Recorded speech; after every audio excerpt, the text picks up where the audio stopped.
This is KBOI 2 News Midday. And thank you for joining us for KBOI 2 News Midday. I'm Brian Moore, and let's get right to the top 11 stories at 11. The Meridian Police Department is rolling out new body cameras in an effort to keep citizens and officers safe. Right now, the Meridian PD has about 25 of these patrolmen using body cameras. But starting the first week of June, the department will start issuing the cameras in waves until all 73 officers have one. Coming up in a few moments, hear how the department decided which ones to get and how it'll protect the video from being tampered with. And Rand Paul announces U.S. Congressman Raul Labrador as his Western States Chairman.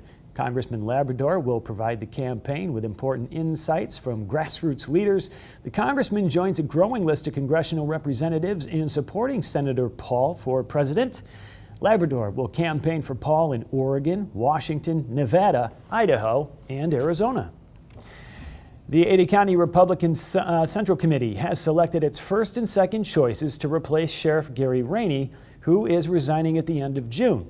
The Idaho Statesman reports the committee has chosen Randy Fulwell as its first choice. Now, Full spent 28 years with the sheriff's office and retired as a captain 4 years ago in 2011. The second choice is Stephen Bartlett. He's currently a captain in the department. Commissioners have 15 days to make that appointment. A rollover crash in Gem County sends one man to the hospital. It happened on Highway 16 near the Gem County line about 1 o'clock this morning. Firefighters say the man was driving toward Emmett when he missed a curve, overcorrected, and he rolled into the shoulder. Crews had to actually cut open the roof of the SUV in order to get the man out of that car. He was taken to St. Alphonsus in Boise, but sustained only minor injuries. With weekend temperatures expected to hit nearly 90 degrees, a lot of people might be tempted to put in there at the Boise River and take a float. But river managers say it is not quite ready. The flow still is high this morning, although it's expected and projected to go down to maybe a adequate float level. But again, there are some obstacles in the river we have not yet identified and or removed, and so we don't feel comfortable. And on top of that, the river is ice cold at this point. Coburg says it will take at least another couple of weeks to clear debris before they can even think about opening the float season. He says the earliest the season has ever opened up was June 12th, and that was in 2008. Drivers headed west on the freeway will face a detour tonight while crews replace some signage. Westbound I-84 will be closed from Gowan Road to Broadway Avenue. While that work is going on, drivers will exit at Gowan, then take Federal Way to Broadway, and then they can get back on the freeway there. Work is expected to begin tonight at 9 o'clock and wrap up by 5 o'clock tomorrow morning. Las Vegas police say an Idaho man was killed because his wife Maria Gutierrez feared he would take her children away. Court documents say her husband found out she was having an affair. She allegedly contacted her brother in California and asked him to meet her in Vegas to kill her husband. Now, the brother and sister are now in jail on murder charges.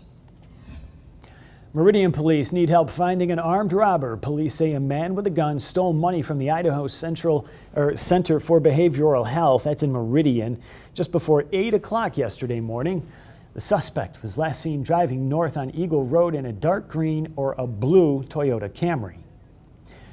And if you haven't noticed, the homeless population has been moved from Rhodes Skate Park, and all the clutter is gone as well. Boise City Hall says police officers have been working with the homeless in advance of a major renovation at the park that's going to take place this summer, made possible by a $1 million gift from the Albertsons Foundation.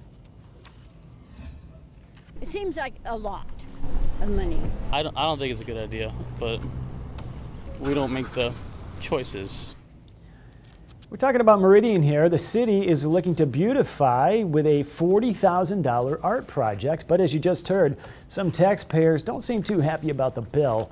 The Meridian Art Commission says the art should convey what the city is all about.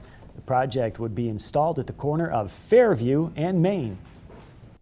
That's a lot of money for a piece of artwork. It is a lot of money, yeah. It was debated in the Arts Commission if $40,000 was enough for what they wanted to see there. So far, no artists have applied to take on the project, but the commission does expect submissions to pick up, obviously considerably, before the June 8th deadline. And it's been a very active 24 hours weather-wise in the Treasure Valley. 3 waves of thunderstorms pushed through, 2 last night, 1 between 5 and 7-ish this morning. We have a photo gallery of lightning pictures on our website. Quite spectacular, actually. Head to KBOI2.com.